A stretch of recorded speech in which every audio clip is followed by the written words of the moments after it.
변화산, 지난주에 변화산에 대해 지난주에 가이사랴 빌립보에 대해서 함께 살펴봤습니다. 오늘은 변화산 사건, 하나님 나라의 도래를 계시하는 사건이기도 합니다. 오늘 이 말씀을 살펴보면서 은혜를 나누도록 하겠습니다. 하나님 나라가 어떤 나라인가? 오늘 본문을 통해서 보면 그 나라는 권능과 영광으로 임하는 나라라고 합니다. 예수님께서 가이사랴 빌립보에서 베드로에게 신앙 고백을 받으신 후에 여러 말씀을 하셨습니다. 교회에 대해서 말씀하시고 또 베드로를 칭찬하시고, 또 주님께서는 자기를 부인하는 자만이 제자의 길을 갈 수 있다, 제자도도 말씀하셨습니다. 자기를 부인하고 자기 십자가를 지고 목숨을 잃을 각오를 해야 주님께서 허락하신 제자의 길을 갈 수 있다 말씀하셨습니다. 그리고 그 교훈 말미에 하나 더 붙이신 말씀이, 여기에 있는 사람들 중에서, 여기에 서 있는 사람들 중에서 하나님 나라가 권능으로 임하는 것을 보게 될 것이다. 그리고 엿새 후에 변화산 사건이 일어난 것입니다. 우리 주님께서 제자들에게 권능으로 임하실 하나님의 나라, 그 나라가 얼마나 영광스럽고 놀라운 것인지를 이 변화산을 통해서 보여주셨습니다. 그곳에 있던 제자들은 그 변화산에서 일어난 사건이 얼마나 황홀했던지, 그 중에 베드로가 말하기를, 주님, 우린 여기가 좋습니다. 그러니 예수님과 모세와 엘리야를 위하여 초막 셋을 짓고 우리 영원히 여기서 살았으면 좋겠습니다 라고 고백을 했습니다. 사실 자기는 그게 무슨 말인지도 모르고 한 걸 겁니다. 얼마나 그 순간이 황홀하고 놀라웠으면 그랬을까요? 여러분, 하나님의 나라는 그런 곳입니다. 변화산에서 일어난 그 사건은 하나님 나라의 맛보기와 같은 거예요. 우리가 들어가야 될 나라, 우리가 또 이 땅에 살아가면서 경험하게 되는 그 하나님의 나라는 권능으로 임하시는 영광스러운 나라입니다. 우리는 그 약속을 받은 사람들이에요. 그 약속을 붙들고 그 약속 때문에 신앙생활하고 또 이 험한 세상을 승리하면서 살아가게 됩니다. 우리가 이 땅에서 자기를 부인하고 십자가를 지고 좁은 문, 그리고 협착한 길을 기쁘게 걸어가는 것은 그 나라에 대한 소망이 우리에게 있기 때문입니다. 권능으로 임하시는 영광의 나라, 바로 그 나라가 저와 여러분들을 위해서 마련되고 있습니다. 바울은 그 소망을 가진 사람이었어요. 사실 바울은 세상에서 잘 나가던 사람입니다. 최고의 학부를 나오고, 그리고 로마 시민권이라고 하는 당대 최고의 신분을 가진 사람입니다. 많은 사람들로부터 존경을 받는 사람이었어요. 리더였어요. 그러나 주님을 만나고 또 이 소망을 가진 후에는 그 모든 걸 다 버리고 좁은 길, 그 험한 길, 늘 매맞으면서 욕먹으면서 그 어려운 길을 걸어갔습니다. 기쁨으로 걸어갔습니다. 이 소망 때문입니다. 그는 그 나라에 들어가서 받게 될 영광을 위해서 이 땅의 삶을 헌신했습니다. 디모데후서 4장 6절에 보면, 관제와 같이 내가 벌써 부음이 되고 나의 떠날 기약이 가까웠도다. 내가 선한 싸움을 싸우고 나의 달려갈 길을 마치고 믿음을 지켰으니 이제 후로는 나를 위하여 의의 면류관이 예비되었으므로 주 곧 의로우신 재판장이 그날에 내게 주실 것이라. 내게만 아니라 주의 나타나심을 사모하는 모든 자에게니라. 바울이 마지막 순간까지 모든 걸 희생하며 최선을 다하여 닮아간 것은 그 나라에 들어가서 그 주님을 만나고 주님이 주실 그 놀라운 은혜의 십자가, 영광의 십자가를, 영광의 면류관을 사모했기 때문에 그렇게 한 것입니다. 오늘 저와 여러분의 삶도 그런 삶이 되기를 바랍니다. 우리는 하나님 나라를 허락받은 사람들입니다. 이 땅에서도 주의 나라를 경험하지만 또 마지막 날에 우리는 영광스러운 그 나라에 들어가게 될 것입니다. 그러니 이 땅에서 기꺼이 주님을 위해서 사는 거예요. 이 땅에서 혹시 주님 때문에 고난을 당할지라도 그것 때문에 원망하거나 불평하지 않습니다. 왜? 그 나라에 들어갈 약속이 우리에게 있기 때문에. 로마서 8장 18절에서는 생각하건대 현재의 고난은 장차 우리에게 나타날 영광과 좋게 비교할 수 없도다. 사도 바울은 이것을 보고 이것 때문에 그 험한 길을 기쁨으로 걸어갔습니다. 그것이 제자의 길이고 그것이 그리스도인의 길입니다. 사도 바울이 받은 하나님의 나라와 우리가 받은 하나님의 나라가 다르지 않습니다. 우리도 바울처럼 살 수 있어야 돼요. 작은 고난, 이 땅에서 경험하는 작은 어려움, 사실 그것만 보면 인생이 무너지는 것 같고 이럴 수가 있는가 원망스럽고 시험도 들고 그럴 수 있어요. 그러나 우리가 장차 받게 될 영광, 우리가 장차 들어가게 될 그 하나님의 나라와 비교를 해버리면 이것은 아무것도 아니라는 걸 알게 됩니다. 그 나라의 소망을 가진 사람들, 그 마지막 날의 그 영광을 사모하는 사람들은 이 땅에서 당하는 고난과 어려움을 충분히 감수할 수 있습니다. 그런 저와 여러분이 되시기를 축원합니다. 그런데 그 나라, 그 영광의 나라, 그 권능으로 임하는 그 나라에 들어가기까지 어떤 일이 있느냐? 그 나라는 고난을 통해서 성취되고 있다고 하는 겁니다.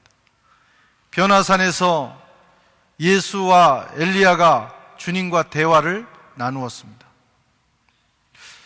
9절에 보면 이에 엘리야가 모세와 함께 저에게 나타나 예수로 더불어 말씀하거늘.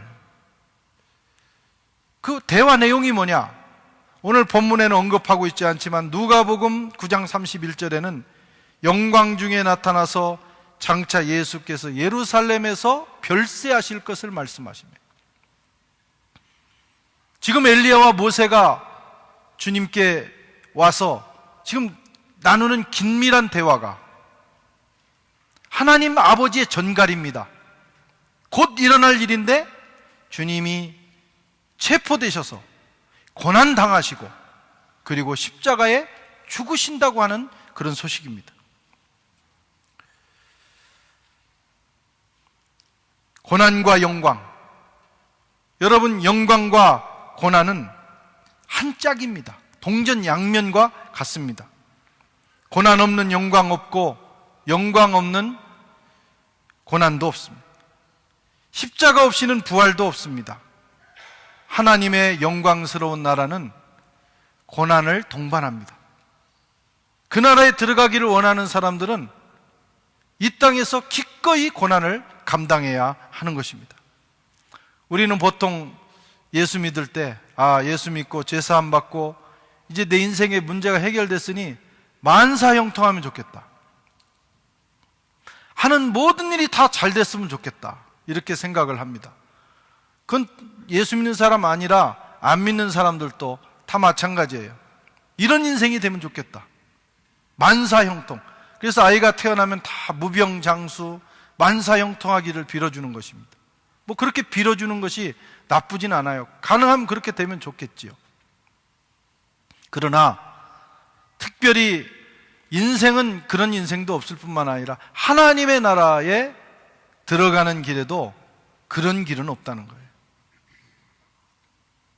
우리가 하나님 나라에 들어가기를 원하면, 그 나라에서 영광 받기를 원하면 우리는 이 땅에서 고난을 받게 되어 있습니다. 고난 없는 하나님의 나라를 꿈꿀 수 없습니다. 그것을 꿈꾸면 시험 듭니다. 어떻게 예수 믿는데 이런 일이 있을 수 있어? 기도하는데 어떻게 이런 일이 내게 일어나? 하나님이 나와 함께 계시다면 어떻게 내게 이런 일을 허락할 수 있어? 라고 말하지만 그것은 잘못된 생각이에요. 하나님이 계시기에, 하나님 나라가 있기에 그런 일을 허락하시는 겁니다. 왜? 그 나라에 들어가 그분으로부터 영광을 받기 위해서는 이 땅에서 우리가 받아야 되는 고난이 있기 때문입니다. 편하게 살다가 들어가는 나라가 아닙니다. 그의 나라를 위해서 고난받고 십자가를 짊어진 사람들이 가서 환영받는 나라가 하나님의 나라입니다. 골로새서 1장 24절에 내가 이제 너희를 위하여 받는 괴로움을 기뻐하고 그리스도의 남은 고난을 그의 몸된 교회를 위하여 내 육체에 채우노라. 바울은 많은 고난을 받았지만 그것 때문에 원망하거나 불평하지 않았어요. 오히려 기쁘게 받았어요. 왜? 그 고난의 이유를 알기 때문입니다. 사도행전 14장 22절에는 제자들의 마음을 굳게 하여 이 믿음에 거하라 권하고, 또 우리가 하나님 나라에 가려면 많은 환난을 겪어야 할 것이라. 지금 사도의 말씀입니다. 우리가 마음을 굳게 해야 됩니다. 하나님 나라에 그냥 편하게 들어갈 수 없습니다. 물론 예수 믿어서 우리가 구원을 얻었지만 그 나라에 들어가서 영광스러운 삶을 살려면 많은 환난을 겪게 돼 있어요. 예수 믿는다고 다 만사형통하는 건 아닙니다. 그건 우리의 희망사항입니다. 오히려 더 많은 고난이 우리에게 준비되어 있을 수도 있습니다. 왜냐하면 그 나라는 그런 곳이기 때문에. 세 번째로 오늘 이 사건은 그 나라의 왕이 예수시라고 하는 것을 말씀합니다. 9절 7절을 같이 읽어보겠습니다. 마침 구름이 와서 저희를 덮음에 구름 속에서 소리가 나되 이는 내 사랑하는 아들이니 너희는 저희 말을 들으라 하는지라.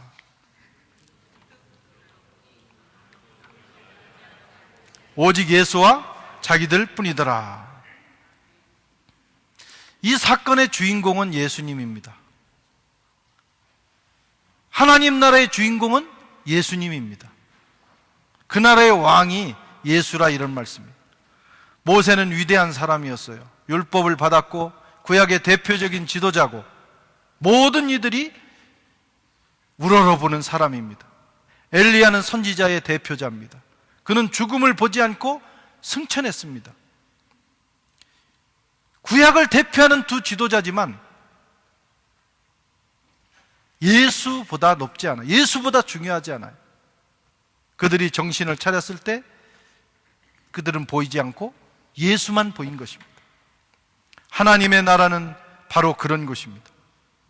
예수님이 왕이 되시고 예수님께 집중하고 예수님의 말씀을 듣고 예수님을 따르고 예수님만 영광 받으셔야 합니다. 너희는 저의 말을 들으라. 우리가 교회 생활을 하고 공동체를 이루다 보면 예수님 아닌 누군가가 자꾸 드러날 때가 있어요. 그게 목사가 됐든 어느 직분자가 됐든 아니면 탁월한 리더십을 가진 사람이 됐든 그 사람은 훌륭하고 중요할 수 있습니다. 그러나 그 사람 때문에 예수가 가려지면 안 되는 거예요. 모든 리더십의 핵심에는 예수 그리스도. 우리는 그분에게 집중하고 그분의 말씀을 듣고 모든 평가의 기준이 그분에게 있어야 하는 것입니다. 그렇게만 되면 주님이 저와 여러분들의 인생의 왕이 되시고 교회의 왕이 되시고 이 사회의 왕이 되시면 그분이 다스리십니다.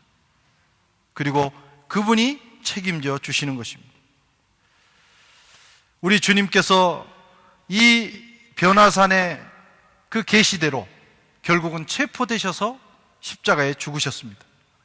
그리고 사흘 만에 부활하셔서 승천하셔서 지금은 하나님 우편에 앉아 계십니다. 하나님 우편에 앉아 계시다. 그 말씀은 온 우주의 왕으로 다시 등극하셨다는 거예요. 그 자리를 비우시고 오셨지만 이제 이 모든 사역을 마친 후에 하늘에 가셔서 왕권을 회복하신 것입니다. 빌립보서 2장 9절 이하는 그리스도 찬가, 예수 그리스도가 어떤 분이시냐, 여기에 하이라이트는 그런 것입니다. 한번 읽어보겠습니다. 이러므로 하나님이 그를 지극히 높여 모든 이름 위에 뛰어난 이름을 주사 하늘에 있는 자들과 땅에 있는 자들과 땅 아래에 있는 자들로 모든 무릎을 예수의 이름에 꿇게 하시고 모든 입으로 예수 그리스도를 주라 시인하여 하나님 아버지께 영광을 돌리게 하셨느니라. 예수님이 다시 올리심을 받았다는 거예요. 예수님이 온 우주의 왕이 되셨다는 겁니다. 하늘에 있는 천사들이나 땅에 있는 인간이나 땅 아래에 있는 음부의 세력이라 할지라도 그분 앞에 무릎을 꿇어야 된다는 거예요. 그것이 바로 하나님의 나라입니다. 그런데 문제는 주님은 지금 올라가셔서 하나님 우편에 계시는데 주님이 다시 재림하시는 그때까지 이 중간기, 과도기, 이 기간에 분명히 그분은 왕권을 회복하셨고 이 세상의 모든 권세를 회복하셨는데 문제는 아직 그걸 인정하지 않는 세력이 있다는 거예요. 인간이 인정하지 않습니다. 아직 예수님의 왕권을 인정하지 않아요. 그래서 도전하고 믿기를 거부하고 공격합니다. 또 사탄이 인정하지 않아요. 자기가 이제 이미 정죄를 받고 모든 권세가 무너졌다는 사실을 알지만 투쟁합니다. 우는 사자처럼 마지막 때가 다 된 것을 알고 더 도전하고 공격합니다. 이게 이제 과도기입니다. 주님의 왕권이 성취되었지만 왕권에 저항하는 세력이 계속 있다, 이런 말씀입니다. 이때 성도와 교회와 성령이 무엇을 하느냐? 바로 그 사실을 알지 못하는 많은 사람들에게 이 사실을 전하는 거예요. 그게 전도고 선교입니다. 그걸 위해서 교회를 세우신 거예요. 주님이 우리를 용서하셨고 주님이 사탄의 권세를 이기시고 부활하셔서 지금 승천하셔서 그것을 전하는 것입니다. 그리고 사탄의 세력을 향해서는 이 복음을 가지고 그들의 패배를 선언하고 그들의 그 저항을 무력화시키는 거예요. 그걸 영적 전쟁이라고 합니다. 주님이 재림하실 때까지 교회와 성도는 성령의 능력을 힘입어서 이 일을 감당해야 돼요. 우리가 이 땅에 있는 이유가 뭐냐? 그 일을 하는 거예요. 주님이 구원하신 자들, 주님이 위에서 피 흘리신 자들을 위하여 복음을 전하고 그들의 영혼을 구원하고 사탄의 세력을 무찌르는 것입니다. 그것이 주님 재림하실 때까지 우리가 감당해야 되는 일입니다. 16세기 프랑스는 아주 격동의 세기였어요. 발로아 왕가가 부르봉 왕가로 바뀌는 시기였고 개신교가 일어나서 캐톨릭과 갈등하는 그런 종교개혁의 시기였습니다. 그때 프랑스에 유명한 왕비가 있었죠. 까트리느 드 메디치. 그에게 세 아들이 있었는데 세 아들이 다 왕이 됐다가 세 아들이 다 비참하게 죽습니다. 마지막 아들 앙리 3세가 암살을 당하죠. 그리고 이제 왕권을 이을 사람이 없자 그의 사위, 그러니까 정략 결혼을 시켰던 마르고의 남편이죠. 사위, 부르봉 왕가 출신입니다. 앙리 3세였습니다. 그가 이제 법적으로 왕이 됩니다. 그래서 이미 앙리 3세가 있었기 때문에 본인도 부르봉의 앙리 3세였지만 이제 앙리 4세로 등극을 해서 명실공히 프랑스의 왕이 됐습니다. 그래서 부르봉 왕가를 새로 시작을 했죠. 이 사람은 본래 개신교도였고 그 부르봉 왕가, 제가 지난주에 내락에 다녀왔는데 바로 그 동네가 부르봉 왕가의 본거지입니다. 그런데 이미 왕이 됐지만 프랑스의 지방 영주들이 왕권을 인정하지 않는 거예요. 그래서 왕이 됐지만 그 통치력이 온 땅에 임하고 명실공히 왕이 진짜 실제적인 왕이 되기 위해서는 정복전쟁을 해야 돼요. 그래서 그 정복전쟁을 쭉 해나가다가 마지막 점령시킨 성이 낭뜨성입니다. 우리가 교회를 거기다 세웠죠. 낭뜨성. 끝까지 저항을 했어요. 그래서 거기를 정복한 다음에 앙리 4세가 드디어 거기서 자기가 본래 출신이었던 개신교도들에게 자기는 캐토릭으로 전환을 했지만, 왕이 되기 위해서 전환을 했지만 개신교도들에게 종교의 자유를 주게 되는데, 그것이 바로 1598년 4월 13일에 발표한 낭트 칙령입니다.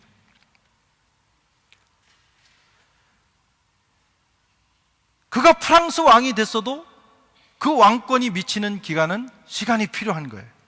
점령 정복 전쟁이 필요했던 것처럼 여러분, 주님께서 이미 십자가 부활 승천 사건으로 왕이 되셨지만 아직까지 주님의 왕권이 미치지 않는다는 것은 저항하는 세력이 있다는 거예요. 그들에게 이 사실을 알리고 복음을 전해야 합니다.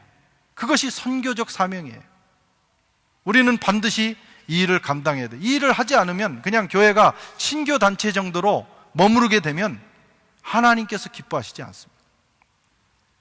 히브리서 10장에 보면 이런 말씀이 있어요. 오직 그리스도는 죄를 위하여 한 영원한 제사를 드리고 하나님 우편에 앉으사 그 후에 자기 원수들로 자기 발등상이 되게 하실 때까지 기다리시나니. 이 말씀 뭐냐면, 주님이 이미 왕이 되셔서 하늘나라에 계시는데 그분이 이제 재림을 하셔서 이제 다시 통치하는, 실제적으로 통치하는 그때가 언제냐? 원수가 주님의 발등상이 되는 때라는 거예요. 이 말씀은 고대 전쟁을 이해해야 합니다. 고대 전쟁에서는 두 나라가 싸우다가 한 나라가 지면 이쪽 장수가 적장이나 최고두머리지 아니면 왕을 잡아서 자기 왕에게 바칩니다. 그럼 딱 앞에다가 누이면 이 승리한 국가의 왕이 또는 황제가 가서 그 목을 발로 밟아요. 이제 끝났다는 겁니다. 그게 의식을 치르는 거예요. 그게 발등상이에요. 발 받침대. 그리고 나서 처형을 합니다. 그래서 전쟁은 끝나는 거예요. 사탄의 세력이 예수님 십자가 사건으로 이미 끝났어요. 그러나 저항하고 있어요. 그 사탄의 세력이 언제 완전히 끝나느냐? 주님이 재림하실 때 그가 잡혀서 주님의 발등상이 된 다음에 영원히 지옥 간 다음에 끝나는 겁니다. 그런데 그 일, 마지막 이 일을 처리하는 일을 누가 하느냐? 교회가 하라는 거예요. 하나님께서 그래서 교회를 세우시고 성도들을 이 땅에 남겨놓으신 겁니다. 마가복음은 이렇게 결론을 내립니다. 16장 15절에 또 가라사대 너희는 온 천하에 다니며 만민에게 이 복음을 전파하라. 이게 마가복음의 결론이에요. 20절에 보면 제자들이 나가 두루 전파할세 주께서 함께 역사하사 그 따르는 표적으로 말씀을 확실히 증거하시니라. 이 사명을 감당할 때 주님께서 역사하시, 이게 결론이기 때문에 그렇습니다. 사랑하는 성도 여러분, 우리가 들어가야 되는 나라는 권능의 나라, 영광의 나라입니다. 그러나 그 나라 들어가기까지 우리는 그 나라를 위해서 고난을 받아야 돼요. 기꺼이 받아들이시기를 바랍니다. 오늘 제가 예상했던 것보다 훨씬 많은 분들이 오늘 교회를 나오셨어요. 이 어려운 교통 지옥을 뚫고 아마 그 주위에 차를 대는데도 대단히 어려우셨을 겁니다. 제가 주중에 저도 버스를 타보고 또 교육관까지 막 걸어서도 가보고 이렇게 했는데 여간 어려운 일이 아니에요. 그 전에 뭐 5km, 6km 걷는 것은 그렇게 어렵지 않았는데 하도 차 타고 다니다 보니까 5km, 6km 걸으면 너무 힘들어. 그리고 버스가 혹시 있어서 타면 버스가 전쟁터입니다. 야, 그렇게 점잖았던 빠우동, 엑스퀴제 뭐 이렇게 하던 분들이 얼마나 갑자기 돌변해가지고 막 거칠게 하는지 나 깜짝 놀랐어요, 진짜. 아, 사람이 다 똑같구나. 그러고 우리 옛날에 그 만원버스 살 때는 그렇게까지, 우리 만원버스는 막 창문으로 타고 그랬습니다, 우리 시골에서 다. 그래도 서로 사랑하면서 갔어요. 근데 막 얼마나 싸우는지, 야, 이게 뭐 그 인간의 실상을 보게 됐는데, 하여튼 주일날 이렇게 교회 나오는 게 얼마나 번거롭고 힘든 일이에요. 집에서 쉬고도 싶고 그러시겠죠. 그런데 이런 것들을 기꺼이 감당하는 이유가 뭡니까? 주님 앞에 나와 주님을 사랑하고 또 주님께 예배하는 것도 있지만, 여러분, 우리가 이렇게 주님을 섬기다가 그 나라, 영광의 나라에 들어갈 때 부끄럽지 않기 위해서 그런 거예요. 이보다 더 큰 어려움이 있고 고난이 있을지라도 우리는 감당해야 합니다. 왜냐하면 그게 주님의 나라에 영광스럽게 들어가기 위한 필수 코스이기 때문에 그런 겁니다. 그리고 주님 오실 때까지 때를 얻든지 못 얻든지 이 복음 전하는 사명, 사탄의 세력을 복음으로 무력화시키는 이 선교적 사명을 잘 감당할 수 있기를 주의 이름으로 축원합니다. 묵상하시겠습니다.